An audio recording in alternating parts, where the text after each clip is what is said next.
Hello class 6th. So today in this video we are going to learn and understand how mixtures of solids with liquids can be separated. मतलब solids और liquids के जो mixtures हैं उनको हम separate कैसे कर सकते हैं. Okay? So देखिए सबसे पहले तो हम ये समझते हैं कि ये मिक्सचर्स कितने तरह के हो सकते हैं. सॉलिड्स इन लिक्विड्स मतलब जहां सॉलिड किसमें डिसॉल्व्ड है, लिक्विड में डिसॉल्व्ड है. Okay, so these can be of two types, दो तरह के हो सकते हैं. Solids which dissolve in liquids, ऐसे सॉलिड्स जो घुल रहे हैं लिक्विड्स में, डिसॉल्व हो रहे हैं, और ऐसे सॉलिड्स जो डिसॉल्व नहीं हो रहे हैं. तो सॉलिड्स जो डिसॉल्व हो रहे हैं, जैसे एग्जांपल हम ले सकते हैं salt in water, sugar in water. Salt और शुगर क्या है, आपके सॉलिड है, ये पानी में लिक्विड में डिसॉल्व हो रहे हैं. तो ये फर्स्ट टाइप के हो गए. Second type solids which do not dissolve in liquid, जो सॉलिड्स डिसॉल्व नहीं हो रहे हैं लिक्विड्स में, उनके लिए हम कैसे करेंगे. तो बेसिकली हमारे पास क्या होता है, जैसे आपका सॉइल है, सॉइल इन वाटर जो डिसॉल्व नहीं हो रहा है, सैंड इन वाटर, ठीक है ना, ये डिसॉल्व नहीं होते हैं पानी में, राइट. तो इनको सेपरेट करने के लिए जो सॉल्युबल सॉलिड्स हैं उनको सेपरेट करने के लिए डिफरेंट मेथड्स हैं, और इनको जो इनसॉल्युबल सॉलिड्स हैं उनको सेपरेट करने के लिए हमारे पास डिफरेंट मेथड्स हैं. तो अभी इस वीडियो में हम फर्स्ट टाइप के पढ़ेंगे, solids which dissolve in liquids, ठीक है ना, जो सॉलिड्स डिसॉल्व हो रहे हैं लिक्विड्स में. तो देखो, some solids dissolve completely in liquid to form clear solution. कुछ सॉलिड्स डिसॉल्व होते हैं पूरी तरह से लिक्विड में, क्या बनाते हैं, क्लियर सोल्यूशन बनाते हैं. For example salt and sugar dissolve completely in water, यह भी मैंने एग्जाम्पल दिया, सॉल्ट और शुगर का सोल्यूशन.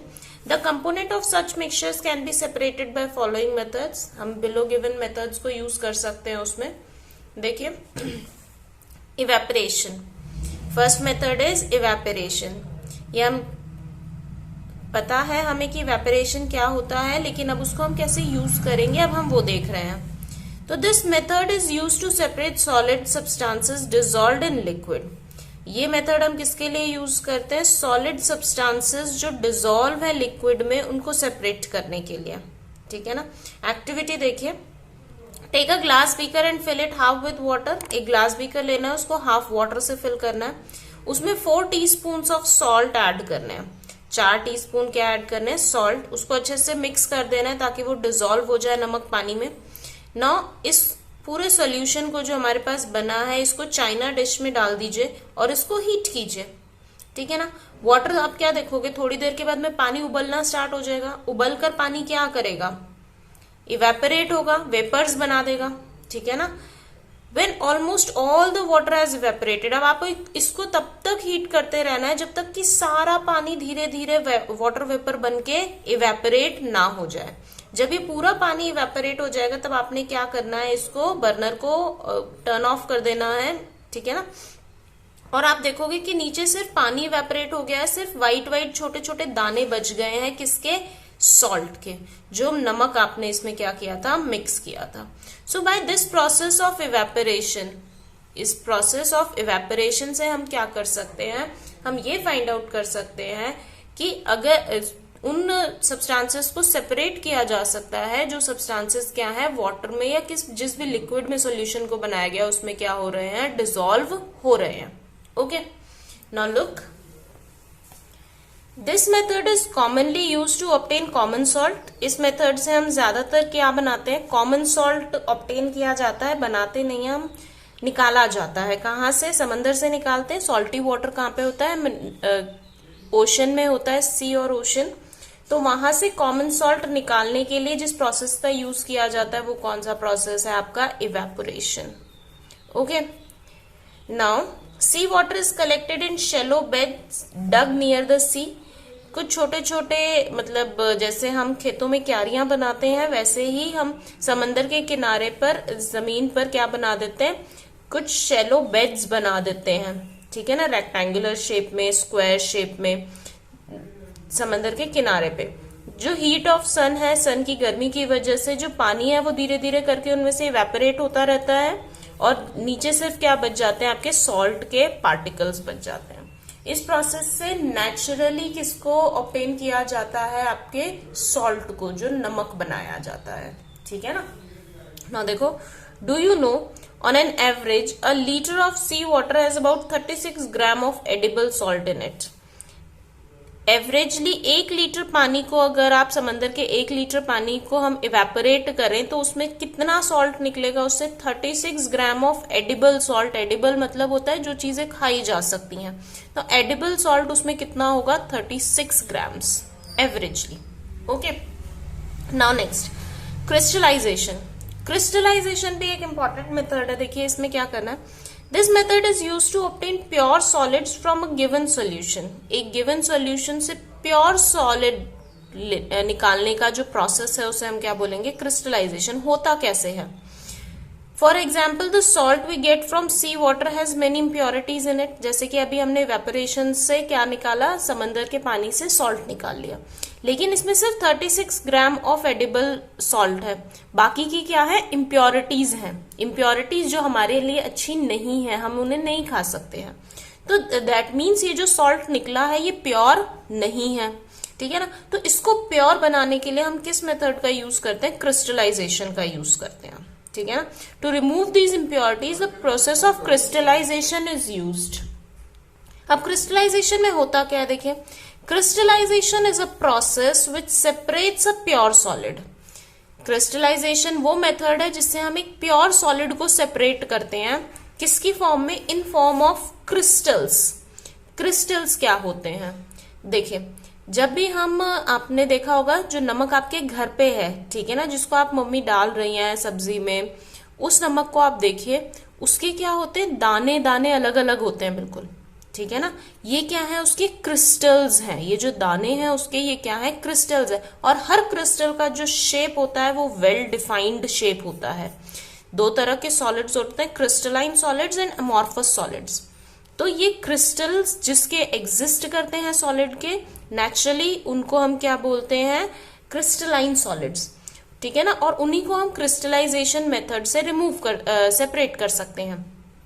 तो इनका जो शेप होता है वो बहुत अच्छे से डिफाइंड शेप होता है। अगर क्यूबिकल स्ट्रक्चर है तो सभी जो आपके दाने होंगे सॉल्ट में, शुगर में, ठीक है ना, वो किसकी फॉर्म में होंगे, क्यूब्स की फॉर्म में। अलग अलग शेप्स होते हैं सभी के, जरूरी नहीं है सबका सेम शेप हो, ठीक है ना। सो दे आर क्रिस्टल्स। तो क्रिस्टलाइजेशन वो प्रोसेस है जिससे हम प्योर सॉलिड को सेपरेट कर रहे हैं, अलग कर रहे हैं, किसकी फॉर्म में, क्रिस्टल्स की फॉर्म में, फ्रॉम अ सेचुरेटेड सॉल्यूशन। किससे सेपरेट कर रहे हैं, और सेचुरेटेड सॉल्यूशन से। सेचुरेटेड सॉल्यूशन हमने लास्ट चैप्टर में पढ़ा था, क्या होता है, एक ऐसा सॉल्यूशन जिसमें और अमाउंट में सॉल्यूट आप डिसॉल्व नहीं कर सकते। इसमें ऑलरेडी क्या डिसॉल्व है, मैक्सिमम सॉल्यूट जितना कि उस टेम्परेचर पर सॉल्वेंट डिसॉल्व कर सकता है, ठीक है ना। नमक डालते गए, हमने एक एक्टिविटी भी की थी कि हमने एक बीकर लिया, उसमें हम नमक डाला, 1 टीस्पून मिक्स किया, फिर 1 टीस्पून डाला, फिर मिक्स किया, तब तक किया जब तक कि वो और नमक उसमें डिसॉल्व होना बंद ना हो जाए। तो वो जो सोल्यूशन बनता है हमारा, वो सेचुरेटेड सोल्यूशन है। तो सेचुरेटेड सॉल्यूशन से क्रिस्टल्स की फॉर्म में किसी सॉलिड को सेपरेट करना, इसे हम क्या बोलते हैं, क्रिस्टलाइजेशन। दोबारा सुन लीजिए, सेचुरेटेड सॉल्यूशन से क्रिस्टल की फॉर्म में किसी सॉलिड को सेपरेट करना, प्योर सॉलिड को, उसे हम क्या बोलेंगे, crystallization. Okay, now activity number 3, take 100 ml water in a beaker. एक बीकर में आपने 100 ml वाटर लेना है और उसके सेचुरेटेड सॉल्यूशन, हमने लास्ट चैप्टर में भी किया था हम कैसे बनाते हैं, और मैंने भी बताया। शुगर का सेचुरेटेड सॉल्यूशन हमने बनाना है, मतलब पानी में तब तक शुगर को मिक्स करना है जब तक कि शुगर मिक्स होना बंद ना हो जाए। For this keep on mixing sugar in water until it can dissolve no more sugar. तब तक डिसॉल्व करना है जब तक और ज्यादा शुगर उसमें डिसॉल्व ना हो। Transfer the saturated solution into China dish.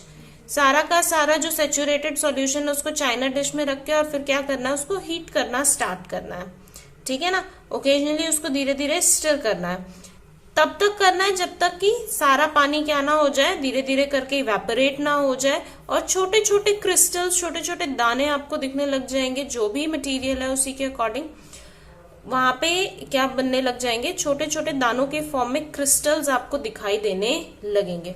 जब आपका सारा पानी इवेपोरेट हो जाए, क्रिस्टल्स आपको बहुत अच्छे से दिखने लग जाए, तब आप उसको गर्म करने से बंद कर दीजिए, इसको कूल होने दीजिए, ठीक है ना। ठंडा होने दीजिए विदाउट डिस्टर्बिंग इट, बिना डिस्टर्ब किए उसको थोड़ी देर के लिए अनडिस्टर्ब्ड फॉर्म में रख दीजिए। Small crystals of pure sugar will appear in China dish.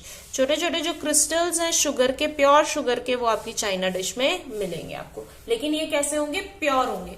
Evaporation में हमारे पास जरूरी नहीं कि प्योर आए। क्यों?